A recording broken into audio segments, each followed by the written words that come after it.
floor who might have a question. No? Yes, sir, please.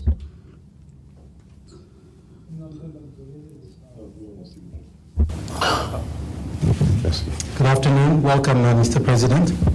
I'm Vemba Dizolele with the International Republican Institute and Johns Hopkins University. Mr. President, your people in your country lost faith in the Electoral Commission, and this is why they continue to ask you these questions. In fact, the United States, which is ready to help, sent mixed signal. They've accepted, they congratulate you for your victory, at the same time they punish members of the Electoral Commission, sanction them at the highest level, and also sanction members on the Constitutional Court. So that's a message that is at best mitigated.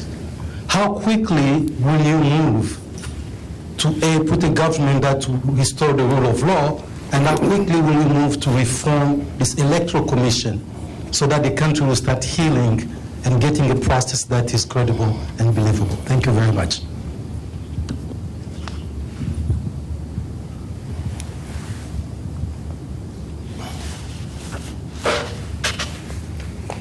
Merci, cher Mvemba. Thank you, dear Mvemba, and actually, thank you. I want to greet you. I'm glad to see you. I hadn't noticed you there. You're asking a very good question. It is true that the elections didn't go very well, like I said earlier. But indeed, and they shouldn't, and I keep talking to my counterpart, American counterpart in Kinshasa and here, that this victory that is very fragile should not be destabilized again. Because we will not have different ways to stabilize the country. If we lose this, of course, fragile, weak balance, but if we don't keep it, we might fall again in chaos that we were fearing before elections. Now, since this chaos didn't happen, and that these elections happened, pretty okay, considering in 2006, let me remind you, we were two wars, I'm saying wars, in Kinshasa, at the heart of Kinshasa, in the area where there are many embassies over there. And adding those two wars, we're counting more than 1,000 deaths. No international sanctions were taken. No investigations were open. In 2011, and I know what I'm talking about because the UDPS was in running in the elections. Our leader, who is now passed away, Felix Tshisekedi, was a candidate to the presidential elections. And we ourselves, we also said that we declared that we had won those elections, and contrary to those who say today, we were able to demonstrate it on our time, and the country stayed in crisis for many months, and there were manifestations everywhere. And the leader even had to be put into house arrest in order to stop him from meeting his constituents. Today, we are authorizing everyone who is even contesting the elections to have their meetings. That's just for the historical background. Now I come back to say, in 2011, there were deaths of human beings during the electoral process and even after. No sanctions. In the contrary, the international community has recognized those elections, which, according to the Carter Foundation, was an electoral catastrophe, and I weigh my words.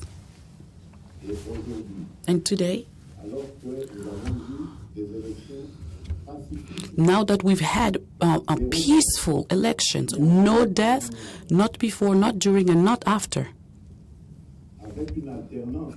with a change of power at the key level, while everybody was expecting the person in power to rig things in order to put his own candidate, no, it is the candidate of the historical opposition that becomes a president, and still you want to sanction those who organized these elections. I believe that is an error in strategy. I do not say that these people are saints, and I explained to you that these elections, they were mishaps, but we have to recognize the merit of this CENI is to be able to organize elections without major incidents as the ones we've known in 2011 and in 2006. I am the first one who is surprised, and I have the opportunity to say it frankly to all my American counterparts. And today I am not pleading impunity because I myself will sanction in the future, but I am pleading that people will accompany the Congo into stability. I'm not saying that the sanctions are useless, but I am wondering what are they for, because the process has given an unexpected result that is positive, and that today the time is more into developing and moving forward instead of blocking. So simply this is what it is about. And it pushes me to be very surprised why so many sanctions that are continuous, while actually talking about the CENI, you know, this is a team that will stop working in June. Their mandate is over. In June, they will leave. So if they were sanctioned for reasons of corruption, so we would sanction about the 3/4 of Congolese, because corruption is endemic in the Congo. We would sanction almost everybody and talk about all the political class that has been there for about all these years.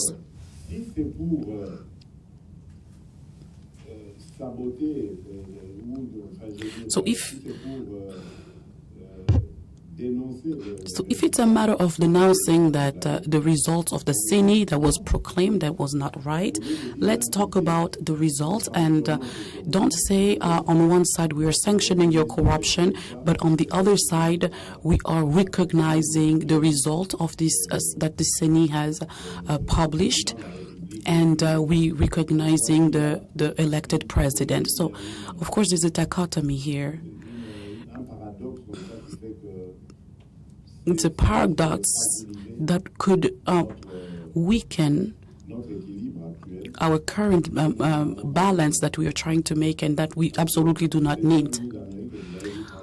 As you know, the United States of America, as you can see how influent you can be, I've always said that it is because of the position of the United States of America that the post-electoral process has been saved. They were tentative to destabilize us. That came from Africa and of Europe. I will not go back into those events, but it's because the position of the United States was to acknowledge the result and later on to say we support the result of the ballots, that everything else started to calm down. So now, having the United States coming back to their word and their support, removing their support from what themselves helped to make happen, I find it pretty strange. But I continue to believe that after I've done all this trip, that today the opinion of the United States is much more positive than it used to be before I arrived here, and this is a good thing. A reputation of ending precisely on time here at CFR, and the hour is indeed 5:30. So, ladies and gentlemen, please join me in thanking His Excellency Felix Tshisekedi for